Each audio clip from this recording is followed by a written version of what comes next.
Let's get into the David investigation. I have a good feeling we're going to hear some news in the David investigation and there's going to be an arrest. But what I'm suspecting is that it's not just one arrest, it's going to be a group of arrests because there are several people who were aware of what had been happening. And there's also reports of this being some sadistic thing, like some sacrifice of some sort, that this 14-year-old girl Celeste was like brutally taken in purpose of something sinister. Let me introduce you guys to Neo, the last person to drive David's Tesla, the same Tesla that had Celeste in it. This is Neo. There are plenty of social media pictures of David and him together. He would describe himself as David's personal assistant. We also have pictures from Discord and different platforms where you could see that Neo was in calls with Celeste, so fully aware of who she is. Even though Neo has unfollowed David, it's pretty clear that they were incredibly close, and I feel like he's going to be implicated. It does seem like David and Neo have an interesting relationship. Neo would leave comments like, "I'm never letting go, you're always beautiful, David," and "healed" on his pages. Some suspected that him and David had some kind of relationship, and David would even depict him in some of his artwork he'd post on social media. Neo even commented to his feature in this video writing, "Senpai." Senpai is like a crush in anime culture, and so the fact that he would comment on this video writing that kind of alludes to their very close relationship. I mean, did Neo just get rid of Celeste because he was threatened? Now, this investigator named Steve, who has been on the case better than police, it looks like he's alluding to the fact that Neo may have been the last person to drive at the Tesla in question. Based on the photo David posted on his Instagram, Neo was with him at his home on July 30th. According to Steve, the investigator, the video has been obtained and was recorded on July 29th. Allegedly, this is the same day the Tesla was last moved. Neo did respond to this situation on social media, writing, "I mean, yeah, eventually I'm gonna say something, but I kind of hate forcing myself into solitude because people on the internet assume the worst in people and will make up legit anything out of nothing. So I'll eventually say some when I'm ready to.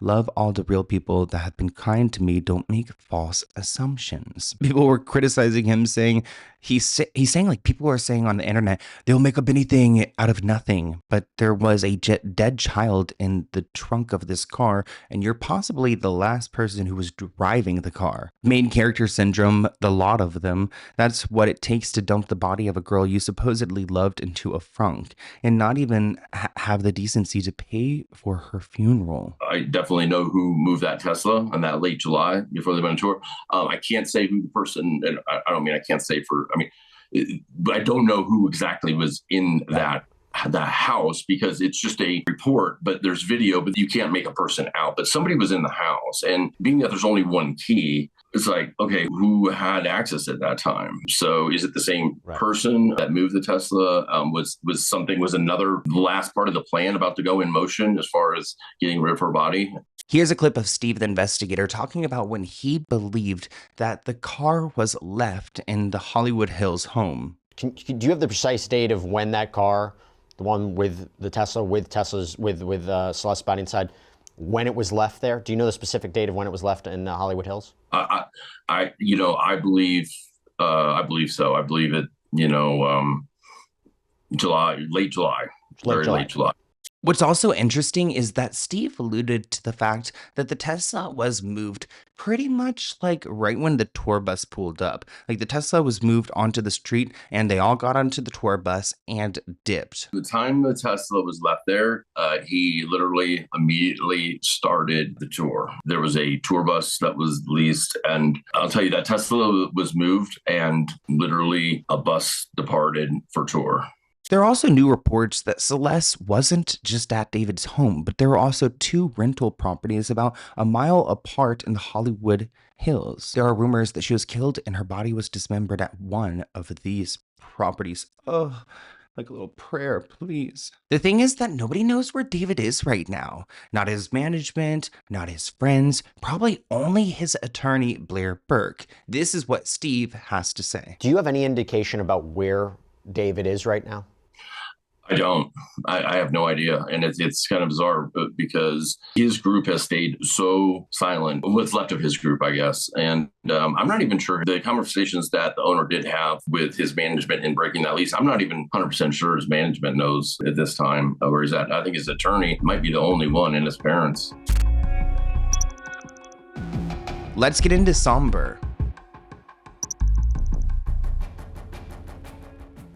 Sombr has recently been one of my favorite artists. He's like 20 years old, he's new on the scene, and he's really quirky and like unusual, and a lot of young people like him. But recently he responded to a critic on TikTok. I actually made a video on TikTok about this. It's got like 1.5 million views. So I was like, you know what? Let's talk about this on the podcast. Now, this woman, Meg, who you're going to hear from in a moment, posted an 8-minute long video. We're not going to watch the whole 8-minute video, but she went to the anthem in Washington, D.C. Shout out D.C., shout out Virginia.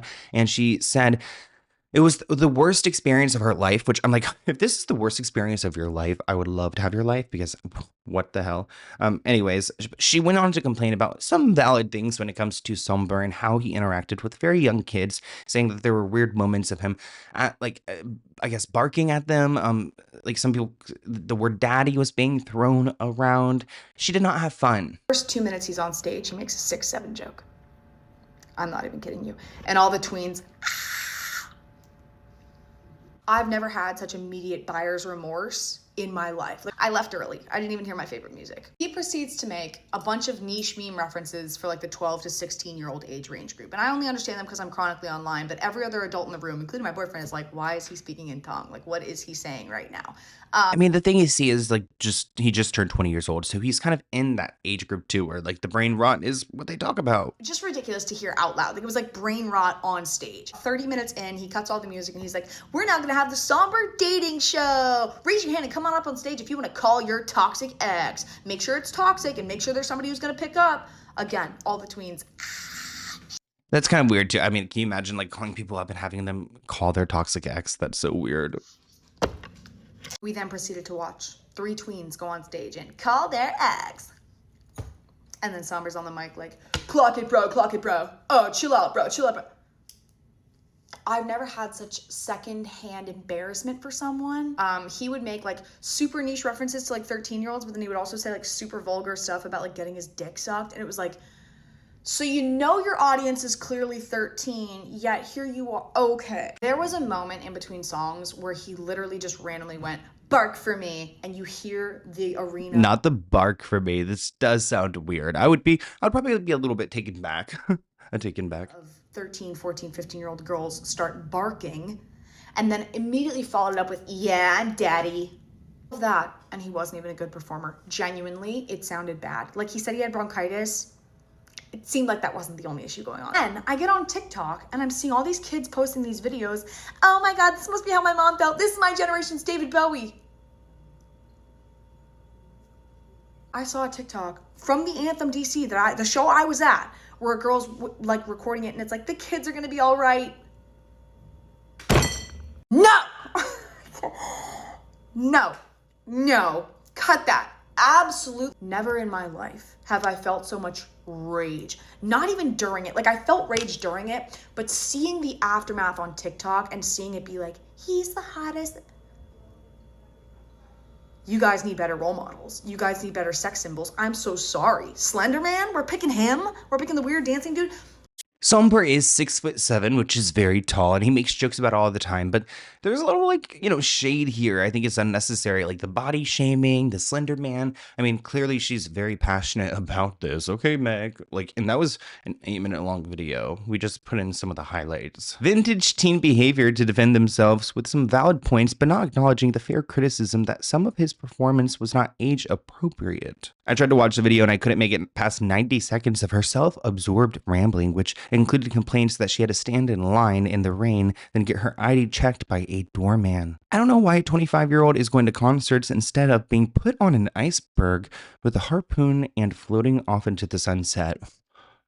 Don't know what that means, but I definitely don't want to do that. Iceberg, please no. But the situation got way worse for Somber when he decided to respond to this particular person. This video has millions and millions of views, and I feel like it is a PR mistake. It's not a very long one. It's not as long as Megan's, so let's go ahead and watch it. I thought I was chronically online, but it's just come to my attention that there's a TikTok drama going around because a 25-year-old attended my concert and was basically complaining that there were too many tweens there. I was making too many brain rot jokes, and she just thought it was a cringe concert. And also she was body shaming me, and it's kind of started a massive body shaming hate train directed towards me on a lot of videos of me on the internet right now, which is... I totally respect people having opinions, but I am a 20-year-old artist, freshly 20. And if you're 25 years old and you're gonna come to my concert and not expect people younger than you to be there when I, the artist, am 5 years younger than you, it's just a skill issue. I mean, also, the jokes thing, you had to have known about my online presence before coming to my concert. I mean, anyone who knows me knows I've never uttered a serious word in my life. And also, I make jokes for 5 minutes of the concert, and the rest is music. Live a little, enjoy life. Every age, sex, sexuality, gender, race, everyone is welcome at my concert, and I mean everyone. You guys need to find problematic people to hate on because I am just existing. Also, I'm just going to give a quick tutorial. Also, I just remembered that I had a fever and bronchitis at the show she went to, but the show goes on. Like I said, I made a video about this on TikTok. Let's go ahead and see what people are saying in my comment section. He's literally immature, to be honest. Your stage presence can't be 50% memes. Half the stuff I see on social media about Somber is jokes and nothing to do with his music. He asked them to bark and then call them good girls. He's 20 and they are tweens. He seems so annoying, somebody said. Why is he talking about being 25 like it's the new 50? He told the audience of children to bark for him. Y'all keep forgetting the part where she said he was making sexual jokes to a room of minors, and he just skipped over that in his response. God forbid somebody criticizes a show they paid to see. He needs a PR manager because that response was not it. And finally, the way that he kept saying how she's 25 as if that's so old. Weirdo. Now, I like Somber and his music, but I don't know. I don't think that maybe responding all of the time is great for not only his mental health, but also his image, because people are going to, respond to every single sentence he says and really analyze it. And the performance sounds a little bit kooky, so maybe he could take some tips. Somber should have never posted a response to that girl's video. His response was terrible. He should have just said, if he had to respond, right? If it was bothering him that bad, which it clearly was, he should have just said, stop body shaming me. Stop sending that girl death threats. My concerts are open for everyone. Everyone is welcome, but I understand everyone may not like my concerts. For him to get on the internet and tell her she needs to touch grass, that she's too old for his shows, that this is a skills issue because she should have known his audience. Huh? Thank you for watching this clip from the Let's Get Into It podcast. To view the full episode, visit the link listed below.